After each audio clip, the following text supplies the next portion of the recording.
यह कहानी उस छोटे से कस्बे की है जो मध्य प्रदेश के घने जंगलों और पहाड़ियों के बीच बसा हुआ था। कस्बे का नाम था चंदेरी। यह जगह अपनी साड़ियों और ऐतिहासिक किलों के लिए मशहूर थी, लेकिन स्थानीय लोगों के बीच एक और कहानी थी जो रात के अंधेरे में फुसफुसाहटों में सुनाई जाती थी। स्त्री अन की कहानी। यह कोई काल्पनिक कथा नहीं थी, बल्कि एक ऐसी सच्चाई थी जिसे कस्बे के हर बूढ़े जवान ने अपने जीवन में कभी न कभी महसूस किया था। चंदेरी में हर साल माघ मास की अमावस्या को एक उत्सव मनाया जाता था। लोग मंदिरों में जमा होते, पूजा पाठ करते और रात को घरों में कैद हो जाते। दीवारों पर लिखा होता था, ओ स्त्री कल आना। यह कोई मजाक नहीं था। कस्बे के लोग मानते थे कि अमावस्या की रात को एक रहस्यमयी औरत, जिसे स्त्री कहा जाता था, गलियों में भटकती है। वह पुरुषों को अपनी मधुर आवाज से बुलाती थी और जो भी उसकी पुकार का जवाब देता वह फिर कभी नहीं लौटता। मैं रवि एक पत्रकार था जो अपने करियर में कुछ अनोखा तलाश रहा था। मेरी जिज्ञासा मुझे चंदेरी ले आई। मैंने सुना था कि यह कस्बा न केवल अपनी संस्कृति के लिए बल्कि इस डरावनी कथा के लिए भी प्रसिद्ध है। मैंने सोचा कि अगर मैं इस रहस्य को सुलझा सकूं तो यह मेरे करियर के लिए एक बड़ा ब्रेक हो सकता है। मैंने अपने दोस्त अजय को भी साथ लिया, जो एक फोटोग्राफर था और रोमांच का शौकीन था। हम दोनों चंदेरी पहुंचे। कस्बा शांत और खूबसूरत था। दिन में सब कुछ सामान्य लगता था। लोग अपने काम में व्यस्त, बाजार में रौनक और बच्चे गलियों में खेलते हुए। लेकिन जैसे ही सूरज ढलता, एक अजीब सी खामोशी छा जाती। दुकानें जल्दी बंद हो जाती और लोग अपने घरों की ओर भागते। मैंने और अजय ने एक छोटे से गेस्ट हाउस में कमरा लिया।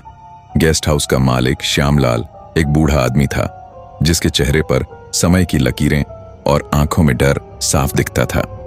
पहली रात को हमने श्यामलाल से स्त्री के बारे में पूछा।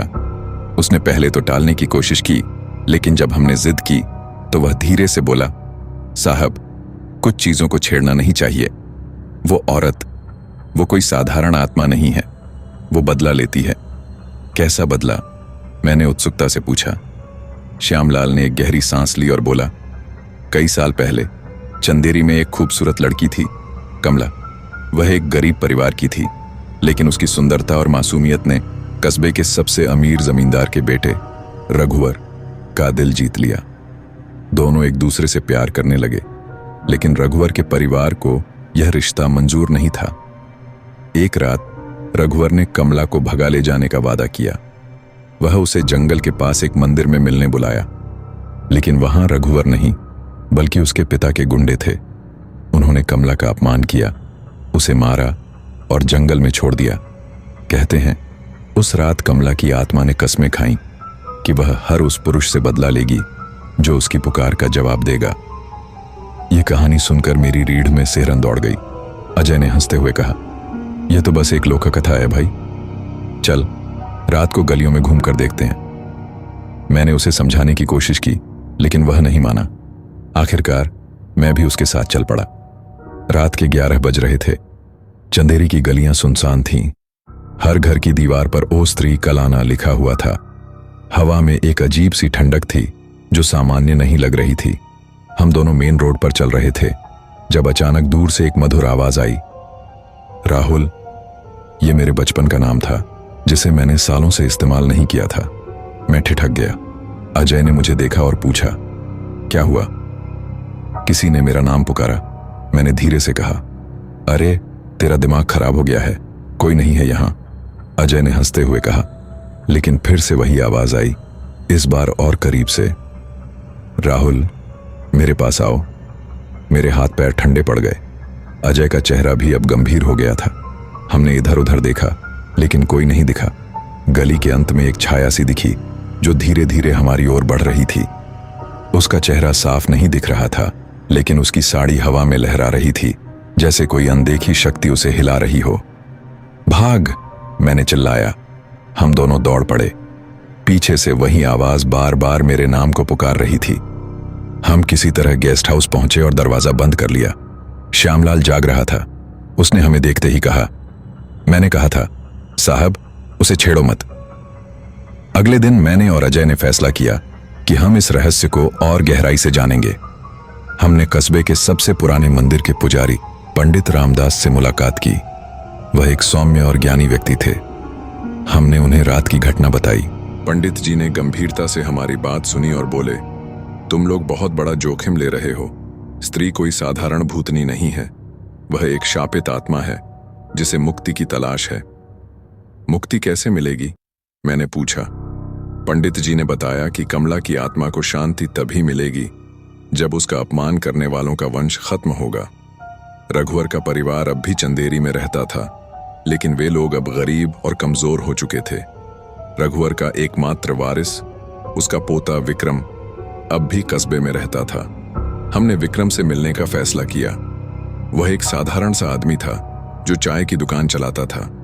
उसने हमें बताया कि उसके परिवार को सालों से एक अजीब अभिशाप ने घेर रखा है।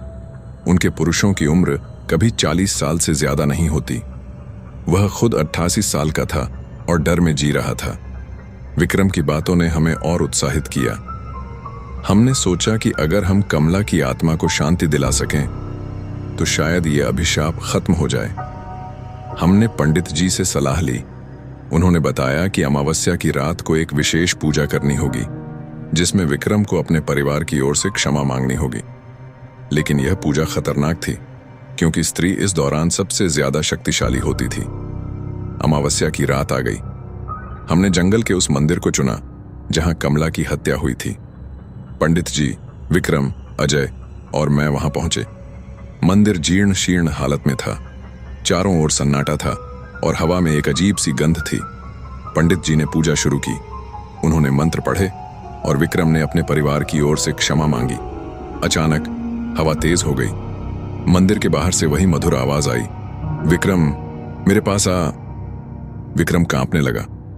पंडित जी ने उसे हिम्मत दी और मंत्र पढ़ना जारी रखा। लेकिन तभी मंदिर का दरवाजा जोर से खुला। सामने एक औरत खड़ी थी। उसकी आंखें लाल थीं और चेहरा इतना डरावना था कि मेरी सांसें थम गईं।